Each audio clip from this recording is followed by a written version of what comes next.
श्रीकान्तद्रुहिणोपमन्युतपनस्कन्देन्द्रनन्द्यादयः आचीनो गुरवोऽपि यस्य करुणालेशाद्गता गौरवं तं सर्वादिगुरुं मनोज्ञवपुषं मन्तस्मितालङ्कृतं चिन्मुद्राङ्कितमुद्रपाणिनलिनं चित्ते शिवं कुर्महे। नमस्सतसे நமஸ்சதசஸ்பதையே நமஸ்ஸகீனாம் புரோகானாம் சக்ஷுஷே நமோ திவே நம பிரகிருவே நமஹ.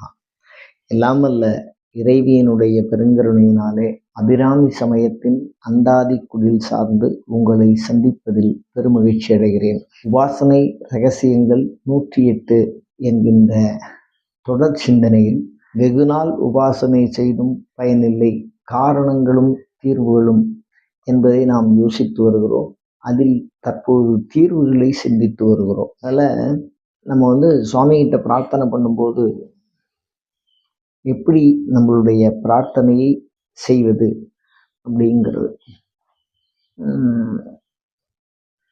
நம்ம ஃபோனில் பேசுகிறோம், இல்லை கம்ப்யூட்டர் வழியாக இன்னொருத்தட்ட தொடர்பு கொள்கிறோம் அப்படின்னு சொல்லும்போது அது ஒரு குறிப்பிட்ட சந்நிதி விசேஷம் இருக்குது.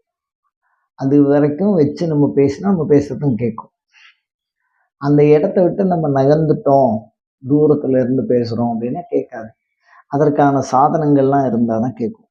அந்த மாதிரி பிரார்த்தனை என்பது ஒரு தெளிவான தெளிந்த தீர்மானமாக இருக்கணும். ஒரு சாமிகிட்ட போய், ஒரு தேவதைகிட்ட போய் நம்ம என்ன பண்ணுவோம் அப்படின்னு கேட்டிங்கன்னா, சில நேரத்தில் இதை கூட கடவுள்கிட்ட எல்லாம் கேட்குறோம்.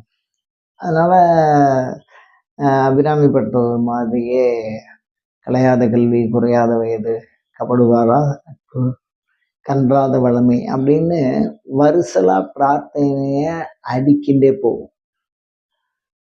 இது ஒரு விஷயம்.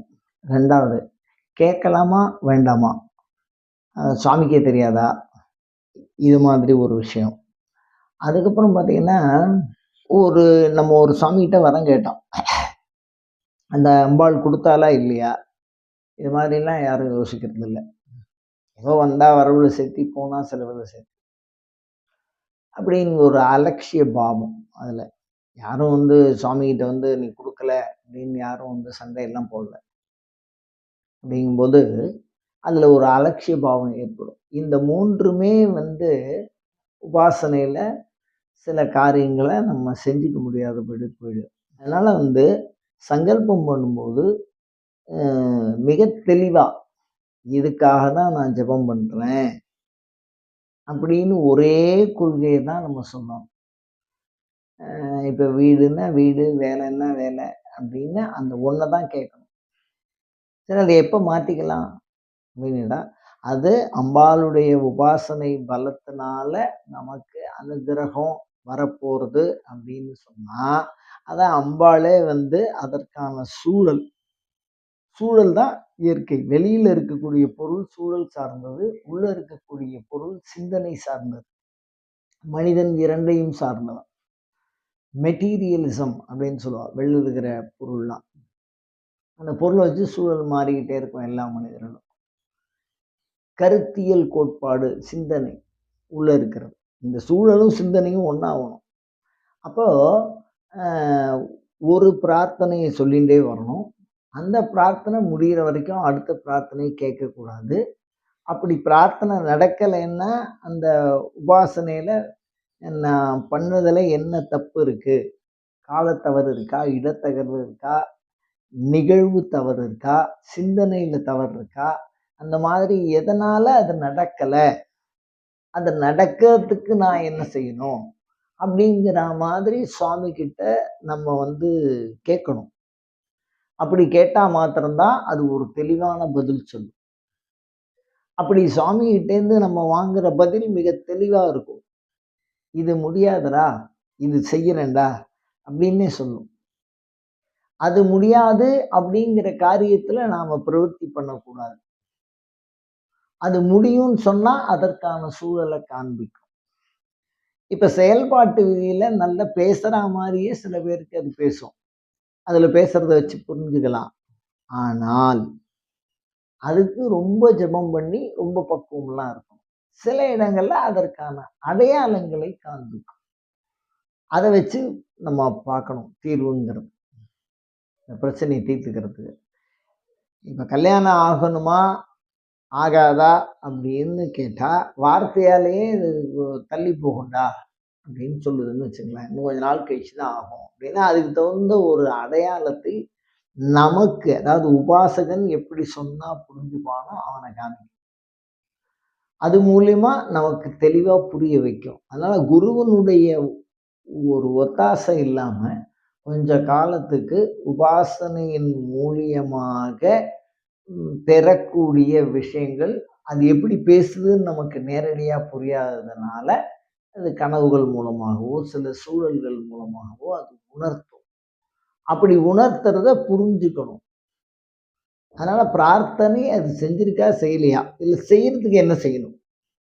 அப்படிங்கிறதையும் சாமி சொல்லும். இது நடக்கும்னு சொல்லும், நடக்காதுன்னு சொல்லும். இல்ல இந்த காரியத்த செய்யி இது நடக்கும் அப்படின்னு சொல்லும். அதனால அதெல்லாம் அந்த விஷயங்கள் தேவதைகிட்ட பேசுறதுங்கிறது புரிஞ்சுக்கணும். அது பெரும்பாலும் பார்த்தீங்கன்னா, ஜெபத்திலயும் ஒரு குறிப்பிட்ட தேவதைகள் எப்படி வருது, எப்படி வராது, அது பேசினா எப்படி பேசும், அதெல்லாம் ஒரு முறை. நான் அது ஒரே ஒரு விஷயம் சொன்னா உங்களுக்கு புரியும்.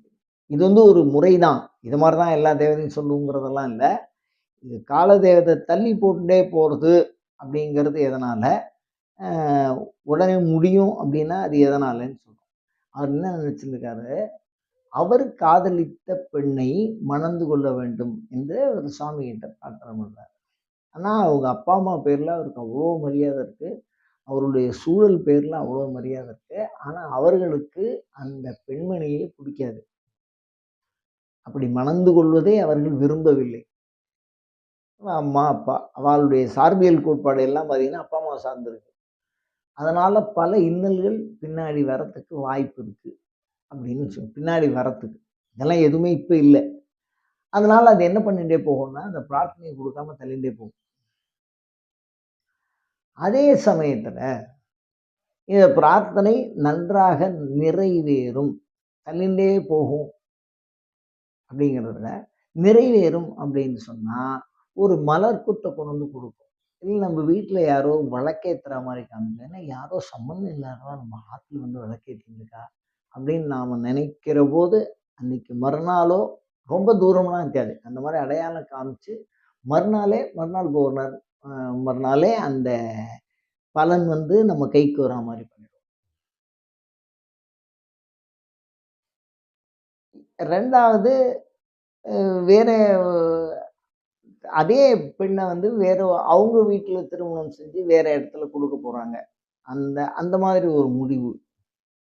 அப்படி இருந்தால், அது அழகா கை நழுவி போறத காமிக்கும்.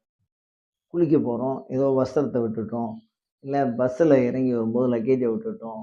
அப்படிங்கிற மாரி நம்ம கனவுல காமிக்கும். எதையோ மிஸ் பண்றோம். ட்ரெயின புடிக்க விட்டுட்டோம். வேகமா போய் ட்ரெயின் போயிடுச்சு. அப்படின்னு. அந்த மாரி எதையோ ஒரு நழுவ விடுவதை அது காண்பிக்கும். நீங்க நினைக்கிற மாதிரி அப்படியே தெளிவா, அ திருமணமானது நடக்காதுப்பா. அது தள்ளி போகும். திருமணமானது இன்னும் 70 நாள்ல நடந்துரும். அப்படின்னு தெளிவான ஒரு விஷயத்த நம்ம பேசுற மாரி பேசாது. அத புரியாததுனாலேயே அது தள்ளி போயிடும். அது பேசுற பேச்சு நமக்கு புரியணும். நாம பேசுற பேச்சு அதுக்கு புரியணும். அதுதான் உபாசனையினுடைய பலம். அது பழக பழக தான் வரும். அது ஜெபம் பண்ண தான் வரும். அதுக்கான தேவதையை குறித்த செயல்கள்ல நாம தொடர்ந்து ஈடுபடும்போது, அதுல வரக்கூடிய நம்பிக்கையினாலயும், விசுவாசத்தினாலயும், இடைவிடாத பண்புனாலயும், தொடர் பண்புனாலயும் தான் வரும் அது. கொஞ்ச நாள் கேட்கறது, கொஞ்ச நாள் விட்டுறது, அப்புறம் அலட்சியமா விட்டுறது, அப்படின்லாம் இல்ல. கடைசி வரைக்கும் இந்த தேவதா அனுக்கிரகத்துல அப்படி தேவதா அனுக்கிரகத்தினால நீங்க வாங்கியிருக்கிற பொருள் எந்த காலத்திலயும் உங்களுக்கு கெடுதல பண்ணாது. அதுதான் தேவதா அனுக்கிரகத்தினால. அதனால நம்ம என்ன பண்ணணும்னா, பிரார்த்தனையை உறுதியாக செய்ய கத்துக்கணும். அது என்ன சொல்லுதுன்னு எதிர்பார்த்துட்டே இருக்கணும். நம்மளுடைய கவனம் வந்து நம்ம கேட்ட வார்த்தையில தெளிவா இருக்கணும். மாறாம இருக்கணும். மாறிண்டே இருந்தால், அது வெகு நாட்களிலிருந்து இழுத்துன்னு போகும். அது மாறாம இருந்து பக்குவமா இருந்துட்டோம்னா, கண்டிப்பா அது செஞ்சிரும். ஏன்னா, அது செய்ய காத்துக் கொண்டிருக்கிறது. அதுக்கு அது இயல்பு. குடுக்கிறதுங்கிறது இயல்பு. அதை பெற்றுக்கொள்ளுகிற பண்பு தான் நமக்கு குறைச்சலா இருக்கு. அத நம்ம உறுதியா இருக்கணும். நெறைய பேர் நம்ம என்ன நெனைப்போம்னா, சாமிக்கே குடுக்கணுங்கிற எண்ணம் நம்ம சாமிக்கு குடுக்கணுங்கிற எண்ணம் இல்லைங்கிறது எந்த காலத்திலயும் மறந்தும் உபாசகர்கள் யோசிக்காதீங்க. சாமிகிட்ட உங்களுக்கு குடுக்கறதுனால எந்த குறையும் அதுக்கு வராது. அது உங்கள குடுக்கக்கூடாதுங்கிற லெவலுக்கு நீங்க அதுக்கு பகையும் இல்ல. குடுக்கணுங்கிற அளவுக்கு நீங்க உறவும் இல்ல. நீங்க அது கூட ஒ தொடர்பு அது கூட அந்த அருளை பெறுவதில் ஒரு அ ஒரு விஷயம் நம்ம ஒரு ஒரு சம்பந்தம் வச்சுக்கிறது தான் அது அது மூலியமா அது வந்துரும். அதுதான் நம்ம புரிஞ்சுக்க வேண்டியது. அதை நன்றாக புரிந்து கொண்டு பிரார்த்தனையை மிக தெளிவாகவும், அதை அடைவதற்கான வழி, அது அடையுமா, அடையாதா என்பதை பற்றிய தகவல்களை ஒரே பிரார்த்தனையா வச்சுட்டு அடைய முயற்சி பண்ணுவோம். அது முடிஞ்சதுக்கு அப்புறம் அடுத்த பிரார்த்தனை போவோம். அப்ப நம்ம தேவதையால குடுத்ததுன்னு இருந்தால், கண்டிப்பா. அது மாரி நம்பளா முடியிற காரியத்த போய் சுவாமிகிட்ட போய் பிரார்த்தனை பண்றது, அப்டின்னாலும் அது அலட்சியமா விட்டுரும். சின்ன சின்ன விஷயம். அத நீங்களே முயற்சி பண்ணா முடிச்சிருக்கலாம். அத விட்டுட்டு அத பெருசா கடவுள்ட்ட போய் கேட்டுட்டே இருந்தோம். அதையும் அது காதுல வாங்கிக்காது. எப்ப பிரார்த்தனையாக்கணும் ஒரு விஷயத்த, நம்மளால முடியாதுங்கிற போது தான் அது சூழல் அதற்கான சூழல் இல்லை என்கிற சூழல் தான். ஒரு நிரந்தர நன்மை, அந்த மாதிரி விஷயம். நிரந்தர தீமைகளை விலக்குவது. சின்ன சின்ன விஷயத்துக்கெல்லாம் போய் சாமிகிட்ட பிரார்த்தனை பண்ணால், அதுவும் அலட்சியமா காதுல வாங்காது. அதனால இவ்வளோ விஷயம் இருக்கு பிரார்த்தனையில. தொடர்ந்து இவைகளை எல்லாம் கூர்ந்தாய்வு செய்து, நம்ம அதுகிட்ட கேட்கிற ஒரு விஷயம் எல்லாத்துக்குமான ஒரு நன்மையை செய்யு. நல்லன எல்லாம் தரும். அதிராமப்பட்டர் தெளிவா சொல்ற மாரி கேட்டா, அது கூட பழகினா தான். அப்ப அது எல்லாத்துக்கும் சேர்த்து ஒரே நன்மையா குடுக்கறது, ஒரு வேலை கிடைக்கிறது, ஒரு வெளிநாடு போறது, ஒரு வருமானத்துக்கு நிரந்தர வருமானத்த குடுக்கறது, அந்த மாரி ஒரு விஷயத்துல அதுவும் தள்ளி போயிட்டே இருக்கும். அந்த பிரார்த்தனையினுடைய விஷயம். ஏன்னா எல்லாத்துக்குமே சேர்த்து ஒரே நன்மைய கேட்டேன். எனக்கு எதுவும் தெரியாது. நீ நல்லதையே குடு அப்படின்னு. உபனிஷத்துல பல வாக்கியங்கள் அந்த மாரி வருது. என்னன்னா அ உனக்கு எது எனக்கு நல்லதுன்னு படுதோ அத குடுன்னு கேட்டா, அவ்ளோ யோசிச்சு குடுக்குறான் இந்திரன். ஏன்னா ஆத்ம ஞானத்த சொல்லிக் குடுக்குறான். அதனால அப்படியும் இருக்கு. அதனால இவைகளை எல்லாம் நன்கு அறிந்து பிரார்த்தனை செய்து மிக விரைவாக இறைவனுடைய அருளை பெறுவதற்கு முயல்வோமாக. அயன் தர்மஹா உத்தரோத்தர அபிவிருத்திரஸ்து.